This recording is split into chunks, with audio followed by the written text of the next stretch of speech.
Llegamos hoy, amigo oyente, al capítulo 8 de este libro de Isaías, y esperamos que usted esté siguiendo la lectura en su propia Biblia al avanzar nosotros en este estudio hoy. De esa manera, esto tendrá mucho más significado para usted. Encontramos aquí que el hijo del profeta recibe su nombre antes de nacer y que la invasión de la tierra de Emanuel, de parte de los asirios, tendría lugar antes de que este muchacho pueda decir Padre mío y Madre mía. Y por supuesto que todo esto tuvo lugar en aquel día. Nos encontramos en una sección que comenzó allá en el capítulo 7 y que seguirá hasta el capítulo 12. Y aquí tenemos una serie de profecías que fueron cumplidas durante el reinado del rey Acaz. Usted recordará que él fue un rey muy malo. Es bueno tener eso en mente al recorrer esta sección en la cual nos encontramos ahora en el libro de Isaías. Llegamos ahora a esta sorprendente declaración de este nacimiento. Es una predicción del nacimiento del segundo hijo del profeta, y esto es como una señal.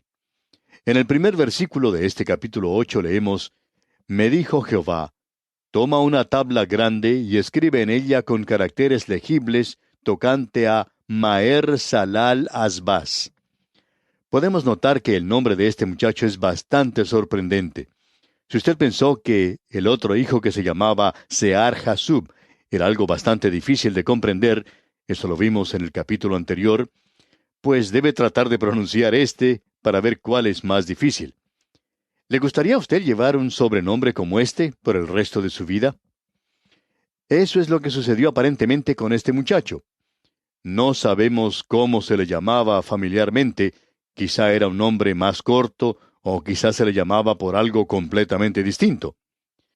Cómo puede haber sido llamado es simplemente especulación de nuestra parte, pero su nombre, Maher Salal Asbaz, es algo realmente fuera de lo común. Ahora, ¿por qué recibieron esos dos muchachos nombres como estos? El versículo 18 de este mismo capítulo 8 de Isaías nos explica esto, y vamos a leerlo para que nos ayude a comprender el capítulo anterior y este capítulo que estamos leyendo hoy. El versículo 18 dice, He aquí, yo y los hijos que me dio Jehová, somos por señales y presagios en Israel, de parte de Jehová de los ejércitos, que mora en el monte de Sión. Estos jóvenes entonces son señales, y esa es la razón por la cual recibieron esos nombres tan fuera de lo común.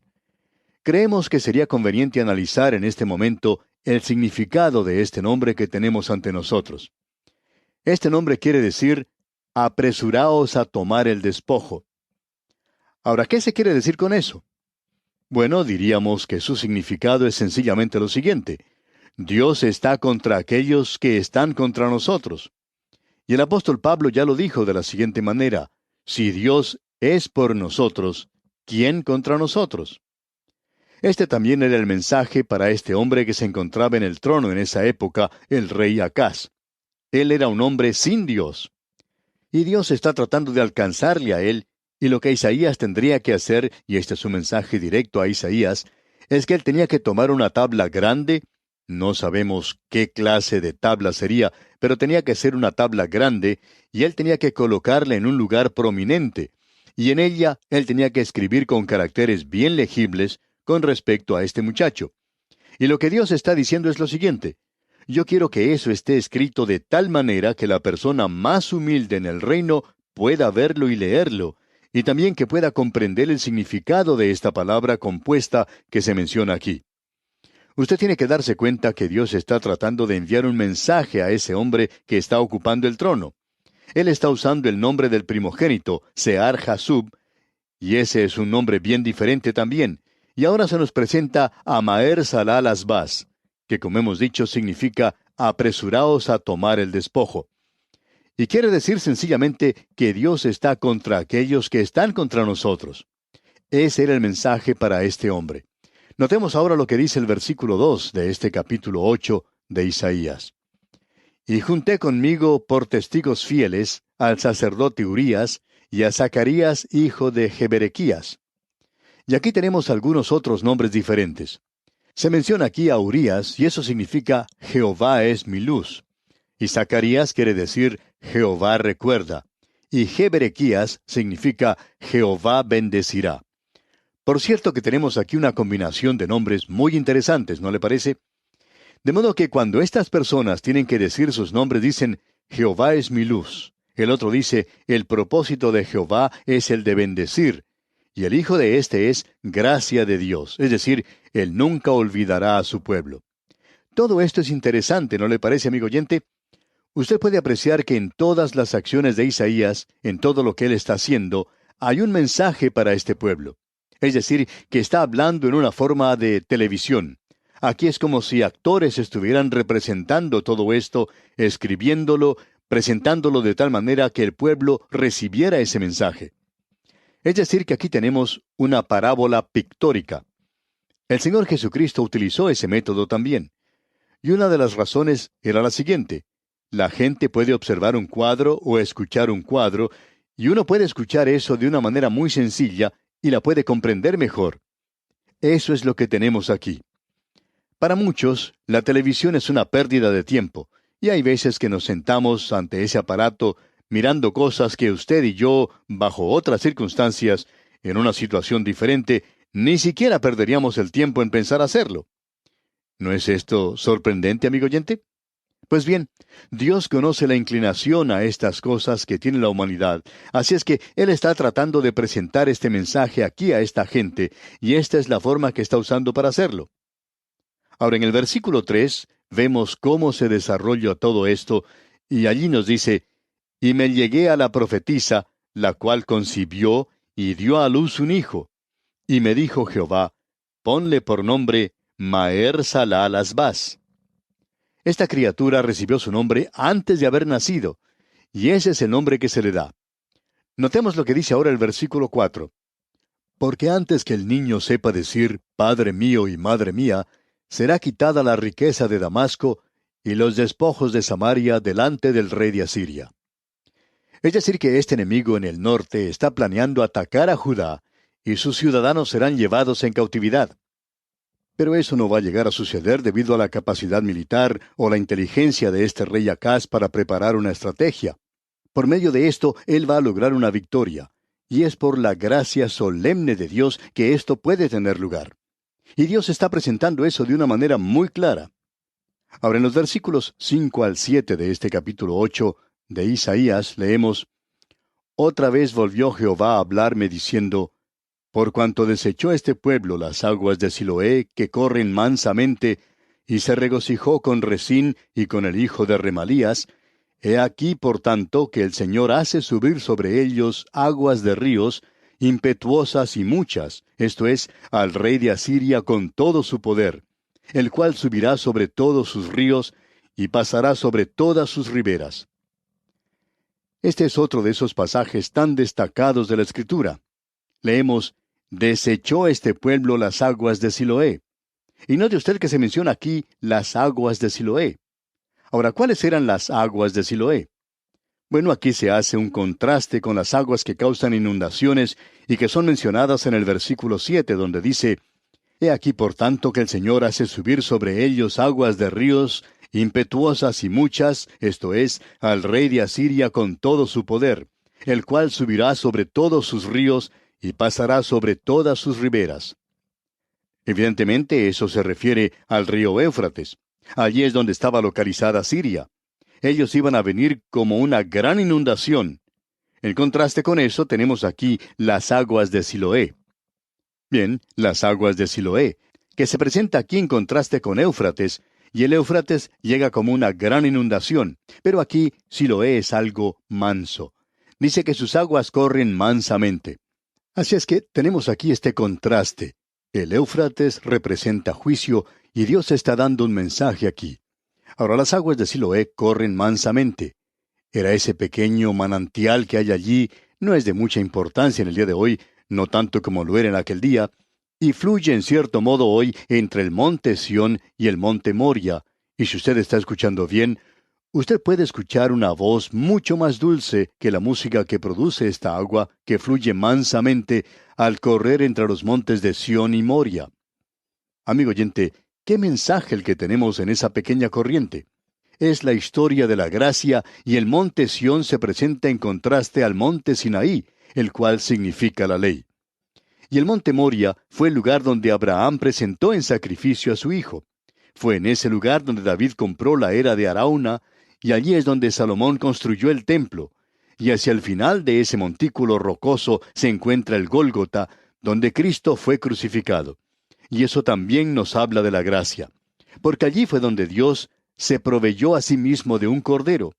Él perdonó la vida del hijo de Abraham, pero no perdonó la vida de su propio hijo. Así es que lo que tenemos aquí es Dios hablando de su gracia a este hombre. Dios dice, yo te perdonaré si tú solamente te vuelves a mí. Ahora notemos lo que dice el versículo 8.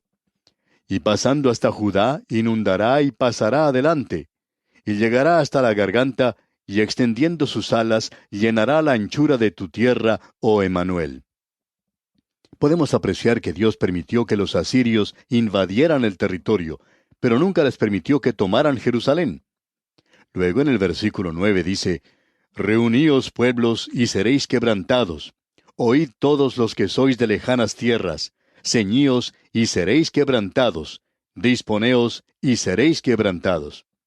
Esta es una advertencia contra las naciones que forman una alianza contra la tierra de Dios, y comenzando con el capítulo 13, vamos a tener una serie de mensajes a las naciones vecinas de Israel, o que por lo menos tenían trato con ellos en aquellos días, y el juicio de Dios ha caído sobre todos ellos.